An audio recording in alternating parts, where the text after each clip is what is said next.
Hai, kami dari kumpulan 31 bagi khusus Studio 23 Tamadun Islam dan Tamadun Asia. Wanita memainkan peranan yang penting dan tersendiri dalam perkembangan tamadun masing-masing. Ini juga termasuklah dalam tamadun India ini. Maka tujuan rakaman kita pada kali ini akan menyentuh sedikit perkara ini melalui projek kita, iaitu kedudukan dan peranan penting kaum wanita dalam perkembangan tamadun India. Baiklah, tanpa melengahkan masa, mari kita mulakan. Secara umumnya, dalam masyarakat Indo-Alan zaman Beda awal, kaum wanita dihormati dan diberikan kebebasan serta kesesamaan seperti kaum lelaki. Terdapat juga bukti yang menunjukkan kaum wanita pada zaman Beda awal menjadi petapa dan mereka dapat membawa mazmur-mazmur suci serta kitab-kitab suci.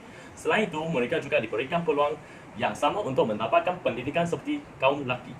Namun begitu, pada zaman Beda, kedudukan kaum wanita mula jatuh dan banyak sekatan dilakukan ke atas mereka seperti tidak dibenarkan membaca kitab-kitab suci maupun melakukan upacara keagamaan. Prosedur ini berterusan sehingga pada zaman pemerintahan British di India, di manakah pergerakan-pergerakan reformasi Hinduisme telah membawa mengenali masalah kedudukan wanita kepada pihak British supaya ianya dapat dihalangkan atau diketepikan dengan meluluskan undang-undang dengan kerjasama pergerakan-pergerakan reformasi seperti Brahmo Samaj, Prahtana Samaj, dan sebagainya. Kedudukan kaum wanita dapat dibolehkan kepada kurut ke-19 dan kurut ke-20. Sekarang, mari kita lihat secara wanita secara umum dalam bahagian yang seterusnya. Pada tahun 2500 sebelum Masehi, masyarakat Hindu di lembah sungai Indus menyebarkan patung Tuhan berbentuk wanita atau dikenali sebagai Dewi. Dengan inilah kita boleh membuktikan bahawa masyarakat pada masa itu meletakkan wanita dalam satu kedudukan yang amat tinggi dengan menggunakan simbol wanita sebagai ciri ketuhanan. Peranan wanita sebagai isteri dalam zaman Veda mempunyai tanggungjawab berkongsi suka duka dan turut setia dalam upacara keagamaan bersama suaminya. Wanita mempunyai hak untuk mengaturkan perkahwinan semula bagi saudara perempuan yang kematian suami atas restu orang tua keluarga tersebut.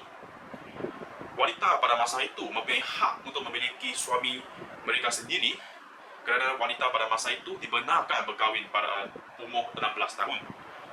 Wanita pada masa itu juga diberikan peluang pendidikan oleh ayah mereka tentang ajaran agama. Dengan inilah banyak tokoh wanita yang bijak dan berpengetahuan dalam ilmu Veda dilahirkan. Wanita pada masa itu juga menikmati status sosial yang amat tinggi dan setanding dengan golongan lelaki.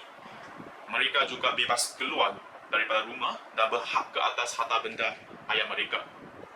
Namun begitu, kemewahan ini hanyalah sementara apabila ada adat dan undang-undang yang ditetapkan oleh pemerintahan tamadun India mula meletakkan sekatan-sekatan terhadap kebebasan seorang wanita dalam tamadun tersebut. Kebersamaan wanita mula dilihat dalam zaman Veda seperti dalam upacara keagamaan atau beberapa Veda yang menunjukkan seseorang wanita tidak mempunyai hak untuk memilih suami. Ini menunjukkan suatu kelainan berbanding dengan apa yang disebut dalam kandungan awal Rig Veda. Selain itu, hanya ibu bapa dan keluarga yang berhak menentukan suami bagi wanita dalam sebuah keluarga Hindu pada masa itu. Bala wanita pula dikenaki untuk berbaring di samping mayat suaminya dan akan dibakar bersama-sama dengan mayat suaminya yang telah meninggal dunia. Ini menunjukkan tanda-tanda awal amalan sati, iaitu pembakaran wanita yang masih hidup bersama suaminya yang telah meninggal dunia. Maklumat sebegini telah menunjukkan tanda-tanda kemerosotan kedudukan wanita. Kedudukan ini terus berlaku pada zaman Manu, di mana banyak undang-undang diperkenalkan kepada masyarakat Hindu dan terus dipraktikkan sehingga kedatangan British pada abad ke-19. Pada zaman tersebut, kedudukan wanita merosot dengan sangat ketara. Antara peraturan yang diperkenalkan oleh Manu terhadap wanita adalah yang pertama, larangan perkahwinan antara kasta. Yang kedua, perkahwinan kanak-kanak sah di sisi undang-undang. Yang ketiga, kaum lelaki dibenarkan untuk kahwin lagi atas adat Nigoya. Keempat, wanita yang sudah berkahwin tidak boleh bebas ke mana-mana tanpa pengetahuan suami. Dan yang kelima, wanita hanya dibenarkan makan selepas suami makan dalam keadaan apa sekalipun.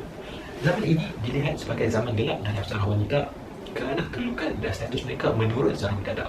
Zaman tersebut jelas menunjukkan bahawa wanita tidak mempunyai kebebasan dan terpaksa mengikut telunjuk kaum lelaki dalam segala hal yang berkaitan dengan kehidupan mereka. Namun pada zaman Kautilya atau Kaltiva, buku panduan yang menulis undang-undang memisahkan undang-undang dari agama dalam kehidupan seharian. Namun begitu, terdapat undang-undang yang berkait dengan kaum wanita, iaitu umur perkahwinan kaum wanita perlu 12 tahun dan umur perkahwinan kaum lelaki perlu 16 tahun.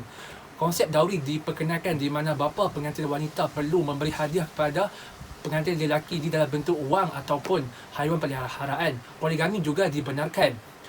Balu wanita dibenarkan kahwin, tetapi dengan syarat pengantin lelaki perlu membayar dowry kepada bekas ayah mentua wanita itu. Wanita tidak boleh mewarisi harta ayahnya, tetapi boleh mewarisi harta ibunya. Namun begitu, wanita juga memainkan peranan penting dalam perlembagaan tamadun India. Di antaranya ialah di dalam bidang pendidikan.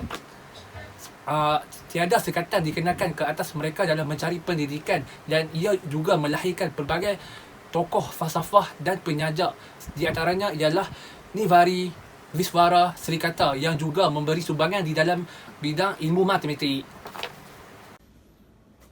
Sekarang kami ingin mengkaji kefahaman masyarakat Malaysia mengenai sejarah wanita dalam tamadun India. Kita telah menyediakan sebuah kaji sedidik melalui Google Form dan menerima maklumat balas selama 5 hari. Sebanyak 100 orang telah mengambil bahagian dalam menjawab soal sedidik ini. Kita lihat dulu demografi responden soal sedidik ini. Dari segi umur, majoriti umur responden adalah 18 hingga 22, iaitu seramai 58 orang. Dari segi jantina pula, perempuan merangkumi 62% daripada kesemua responden soal sedidik ini, dan kebanyakan responden adalah berbangsa Cina, iaitu seramai 60 orang. Melalui 9 soalan yang disediakan dalam soal sedidik ini, secara umumnya rakyat Malaysia kurang memahami sejarah tamadun India, khususnya kedudukan dan peranan penting kaum wanita.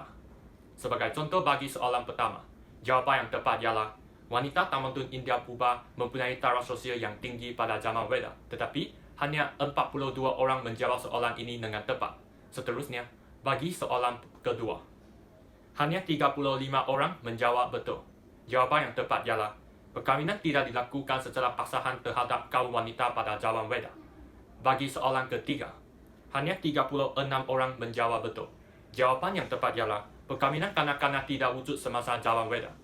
Namun begitu, bagi soalan pernyataan yang anda setuju atau hampir setuju sepanjang perkembangan tamadun India, majoriti responden memilih hak kaum wanita dilucukan dan mereka telah ditindas.